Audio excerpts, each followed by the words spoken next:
What's up, everybody, and welcome to Real Time for the Real Everyday Movie Fan. I'm Josh Williams. And I'm Ryan Murphy. And today we're giving you our real-time review of Valerian and the City of a Thousand Planets.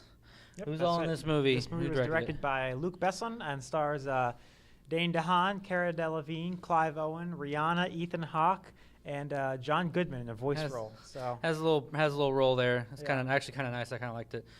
So we actually got to see this last night. Who wants to go first? I'll go ahead. Okay, you go ahead. I'm going to go ahead. My score is probably going to be about a 5.7. Yeah. So this was not a very well done movie. Now, the director, I haven't seen most of his stuff. Luc Besson, I know he's a big name. Made back in the day La Femme Nikita and The Professional, and they actually advertised that in the trailers, like from the director. And then more recently, The Fifth Element, which I've still never seen. Fifth Element. Supposed to be Lucy great, is the other one. Lucy was more recent. But he's also the co-writer and producer of the Taken movies and the Transporter movies. So he's kind of got this big name in the action market. But yeah, as far as I wasn't too impressed with Transporter movies that I saw, and certainly I actually liked the first two, and certainly not Lucy, which wasn't that. So I was kind of thinking maybe this wasn't going to be that great, and it wasn't. For those that don't know, it's based on it's a French comic book that's popular in Europe, I guess. In France. In France. Yep. It's so I was kind of looking forward to it. It's one of the early space opera stuff that predates Star Wars. I know it came out very early. One of many things that George Lucas kind of was found among his research as he was researching all the space operas that came before him when he was doing Star Wars. So when you look at the ship, and it looks a lot like kind of like the Millennium Falcon. But and I think that audiences out there are hungry for they're always hungry for new stories. I'm not saying they're tired of franchises. They're just hungry for more franchises. So the fact this is something new is something that people might respond to, and they might make a franchise out of it. You know, might see Valerian 2 and 3, and we'll see because it's still opening weekend. But the movie itself is just not that. It's not well structured. We talked about. No. As far as any positives, do you want me to go ahead and say some positives? Well, let me go into my quick thoughts. It's pretty much the same exactly what he thought. I'm not going to take away from the visuals. It is very visually stunning, but that's not a whole movie. Sorry. It involves the storyline, the characters, the overall arc of the story, the structure, everything. I'm not taking away from the visuals. That was great, but I'm going to give it probably. I was going to make it a positive. I'll make it a fresh score, but I don't think I can now. Because I've seen it twice now. I'm going to probably go same as you. I'm actually going to, same as you, 5.7 out of 10. It's just below fresh. I'll go into one quick positive, and we'll go back to you. I kind of liked. I liked the visuals. Let me go back to that. They were visually stunning. The 3D effects were actually very, very good. Some of the action sequences were actually very well done as far as the space battles and whatnot. I will say some of the one of the races in the movie I found very complex and interesting was called the Pearls. They're these, like you see them in the trailers, like these weird bluish kind of beings that live on these beaches and whatnot on their planet. And I found that race very interesting. And the more I saw them on screen, I was like, I kind of want to see more of them instead of really everyone else. So that was one of my big things. What about you? Let's go into something you liked. Some of the action and stuff, it's kind of like it's trying to be a new space opera, a new space story based on one of the older ones. So bring one of those, an older and less recognized, at least in the States, franchise to try and bring it to the screen is always welcome and always something that you want is interesting to see. That's about it. Actually, there's one thing I want to bring up. Without giving anything away, I really liked the beginning of the movie, how they set it up, how they got to where they were then on this big ship of 1,000 planets and whatnot. I really liked the introduction to it. I can't give anything away because I actually kind of liked it.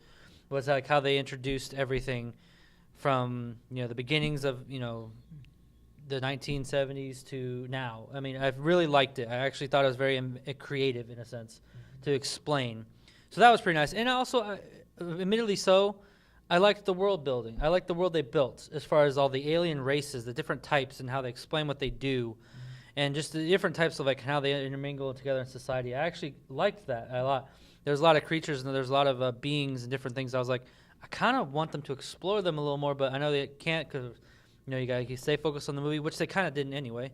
But yeah, I really liked a lot of the world building they did, and I actually wish if a sequel comes, they explore more of those different races and beings and whatnot. Okay, so negatives. Negatives. I'm gonna go off one of the big ones for me. I kind of felt like Dane DeHaan and Cara Delevingne was kind of miscasted. Yeah. I mean, nothing against both of them. I kind of liked her in Suicide Squad. I think that was her first role. And Dane DeHaan, I love him in Chronicle. Not much everything else that he's been in. He's been in some other things, but I mean, I loved him in Chronicle. I mean, that's where I feel like he should be. But I mean, he went off something this grand. Nothing, like I said, nothing against him. He's a great actor, but I just felt like in these roles that what the characters were, they were kind of miscasted. Yeah. And so, what you agree? Yeah, I'd say I mean, yeah, it seemed kind of odd because I'm looking at some of the pictures from the comic book, and it's kind of like this. It's supposed to look kind of like a machismo kind of guy. Yeah. And it's like Dane DeHaan's not that, and he's like giving his resume like I'm this many medals, blah blah. Like, aren't you like 12? Well, not just that, but just how like the awkward. persona that the character portrays, like cocky and confident and badass, like this big, huge. And I just don't see that in this kind of. I see him more as a grounded, down to earth character role, and even then, like he's supposed to be. His name is in the title, and yet I feel like Cara Delevingne's character, I forgot her name. Laureline was the more focal point like character, and actually the more dominant character on the screen than even him. Well, and even then, like I hated there's you see it in the trailers too. There's a love interest between the two, and I hated that love interest so much. And even then, like as the movie progresses, they keep kind of hammering it down to you. And I wish they would have done that. I wish they'd just been partners, as federal agents, and that's it. Just have like a friendship role. You don't really need a love interest in this. And even it took away from what what the actual story was. And even then, I don't think this is actually a spoiler, but there's a lot of moments where she uses, because he chases after like a puppy dog almost a lot of the movie. Mm-hmm. Like, I want you. And she's like, no. Or then even like, okay, you do this, and maybe I'll think about it to be with you. And she does that a lot. And even then, when there's a very key point in the movie where a decision needs to be made, she kind of emotionally manipulates him, and he does what she wants. And even you do it either way. Like, that's just not like if a man did it to a woman or a woman did it to a man, it doesn't matter. Like, you don't do that in as far as storytelling, because it weakens the key role character in a sense. You know what I mean? Like, it ruins Valerian's badass, I guess, persona that he's supposed to give off. I don't know. Anything else for you? That was one of the things I actually. Any of that? That's one of the things I really disliked. I thought that was actually a moment where it shows the strength, the different things that the influence they have on each other as partners and as. In a lot of senses, yes, but some of those particular moments, it was. I don't know. I just didn't like. I like things. I mean, for me and my wife, things are very equal. We communicate, we talk, we make a decision together based on a decision, not like one influences the other or one like holds an emotion over the other. You know what I mean? With her for him in a lot of moments, she does that.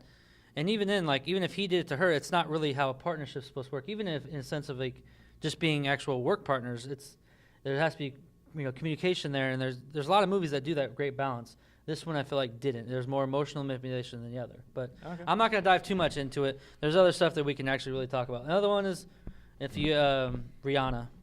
You want to? I actually didn't really care for her all that much. Well, the structure sucked. The structure, yeah, you go into that. And the way they introduced Rihanna's character, and then the way that she enters the story and leaves the story, and the whole subplot that they go into, that doesn't really.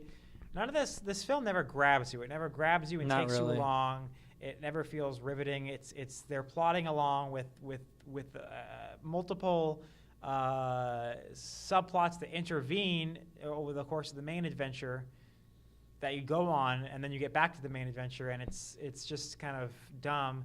And it never feels particularly exciting. Never feels like it has a particular climax. Mm-hmm. It just sort of, and even when it's hard to follow. It's actually quite hard to follow for me, and it's just And when it ends, it kind of it leaves you with a lot of questions, and like a lot of things that were said throughout the movie. They never readdress, or they never like fully explain. And like when certain things are actually happening in the movie, you're kind of like, wait, how did that happen? Like, how is this even possible? When they don't really even go into explaining it. Now I know a lot of big sci-fi movies do that without really explaining, but they do give you some basis at least, so you can kind of like, oh, I can see that being a possibility. But with a lot of these things that happen, as far as visually do that, and also a lot of the things that get left on the table. And I know they probably do that to maybe have a sequel, but there has to be something that want to keep you like, I guess, fulfilled. If that makes sense. I would say like it didn't really satisfy me by the end of the movie as far as like a good story and like closing out some things. These closing out some parts of the story and leaving some things open, whereas almost a lot of things were just left to the open. So I don't know. What's going on our overalls? What did you overall think? Can you recommend them to go see it in the theater? No, I can't recommend it. It's a poorly paced, poorly plotted film with not very particularly likable or well cast characters. So ultimately, just gonna have to pass on it. Yeah, I would say more miscast characters. I actually liked the characters, but more miscast actors. I liked some of the characters, but like I feel like they were miscast. And yeah, poorly paced. A lot of the dialogue I didn't really like at all, and very poorly structured. And I feel like the screenplay could have been a lot better, a whole lot better. Because even then, like when some of the big reveals happen, you kind of like, oh, okay, cool. It's not like, oh man, that's awesome, So I can't recommend it either. I mean, even though it's just below fresh, I still wait for it to come out on Netflix, didn't catch it, or wait, rent it on DVD or Blu-ray or something, and then check it out, see what you think. Cool. All right, folks, that'll do it for today. Thank you very much for watching. What did you think of Valerian and the City of a Thousand Planets, whatever it's called? It's called Valerian. Leave your comments section below and tell us what you liked now without spoiling it. Give us your likes, dislikes, and your score out of 10. Also, if you like what you watched, then smash that like button and subscribe to our channel so you can see more of our content in the future. I'm Josh Williams. And I'm Ryan Murphy. And thank you for keeping it real with ReelTime.